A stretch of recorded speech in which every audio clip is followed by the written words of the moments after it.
Kompas Petang kembali bersama saya Cindy Permadi. Saudara, polisi menangkap pelaku yang mengganti plat mobil milik Cristiano Tarigan sesaat setelah ia menabrak mahasiswa UGM Argo Eriko Afandi hingga tewas pada Sabtu dini hari. Visual perbedaan plat milik mobil Cristiano Tarigan ini terlihat dari beberapa video amatir yang terekam warga sesaat setelah peristiwa tabrakan terjadi. Saat dievakuasi, mobil milik Cristiano Tarigan ini terekam menggunakan plat bernomor polisi F1206. Plat mobil ini berbeda dengan mobil Cristiano Tarigan saat proses olah TKP di Polsek Ngalik Sleman. Mobil milik Cristiano Tarigan berganti menjadi B1442NAC. Kendati pelaku pengganti plat mobil ini sudah ditangkap, namun polisi belum mengungkap identitas pelaku.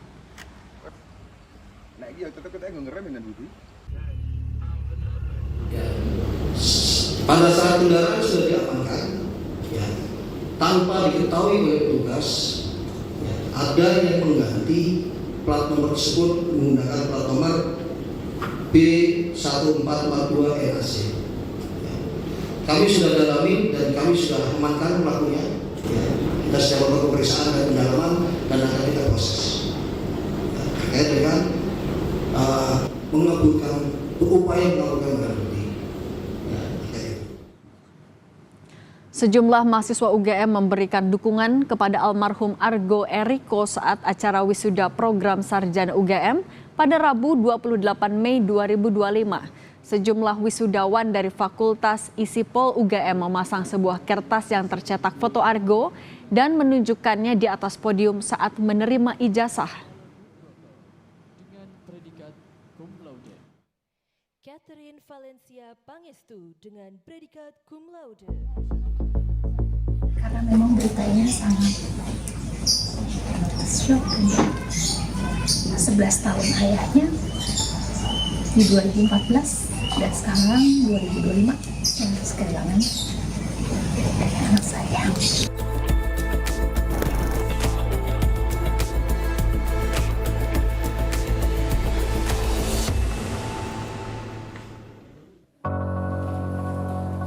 Tak cukup kata untuk menggambarkan kesedihan seorang ibu yang ditinggal anaknya untuk selamanya. Melina, ibu dari mahasiswa UGM Argo Eriko, ingin keadilan. Ia menolak damai dan meminta penabrak anaknya diproses hukum. Pihak UGM juga memberi bantuan hukum kepada keluarga korban. Apapun yang sudah dilakukan oleh pihak pelaku, yang intinya adalah pihak keluarga itu sudah mengikhlaskan, tetapi proses hukum harus tetap berjalan supaya kebenaran menjadi hal yang dapat diperjuangkan. Intinya pihak keluarga mengapresiasi itikat baik dari pihak pelaku bahwa beliau dari keluarga sudah mengikhlaskan, ikhlas lillahi ta'ala, tetapi proses hukum tetap berjalan supaya keadilan tercapai. Sekali lagi Bapak, tidak ada intimidasi ataupun tekanan-tekanan yang diarahkan kepada ibu maupun keluarga.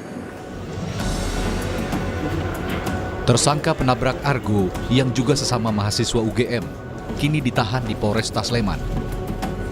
Polisi menyebut hasil dari olah TKP tak ada upaya pengereman yang dilakukan tersangka hingga terjadi tabrakan di Jalan Palagan Sleman pada Sabtu dini hari.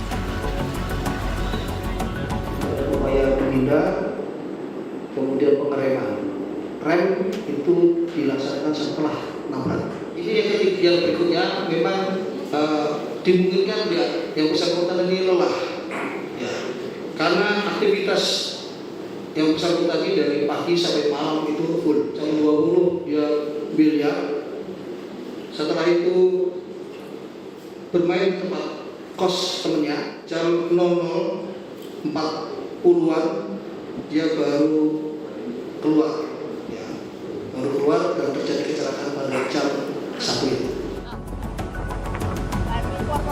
Kasus kecelakaan mahasiswa UGM ini juga jadi sorotan karena dugaan plat palsu tersangka Cristiano Tarigan saat mobilnya terlibat kecelakaan dengan sepeda motor Argo. Pakar hukum pidana dari Universitas Jenderal Sudirman, Hibnu Nugroho menyebut, dalam pengusutan kasus plat palsu yang digunakan Cristiano Tarigan, polisi harus mengidentifikasi asal dari nomor palsu yang digunakan pelaku. Dari nomor yang khusus menjadi tidak nomor khusus. Artinya kalau itu nomor khusus berarti ada keluarga tertentu, gitu Pak. Ini yang harus kita lihat dari subjek pelakunya. Dengan demikian dari nomor khusus berarti dari keluarga tertentu. Nah, ini saya kira untuk menghindarkan seandainya kita berpikir negatif, seandainya ada alternatif-alternatif, mungkin tidak seperti yang dibayangkan oleh masyarakat bahwa harusnya sekian gitu. Nah, itu sebenarnya tidak terjadi, tapi paling tidak untuk meletakkan ini sebagai masyarakat biasa. Polisi sudah menangkap terduga pelaku dugaan plat palsu, meski belum mengungkapkan identitasnya. Tim Liputan, Kompas TV.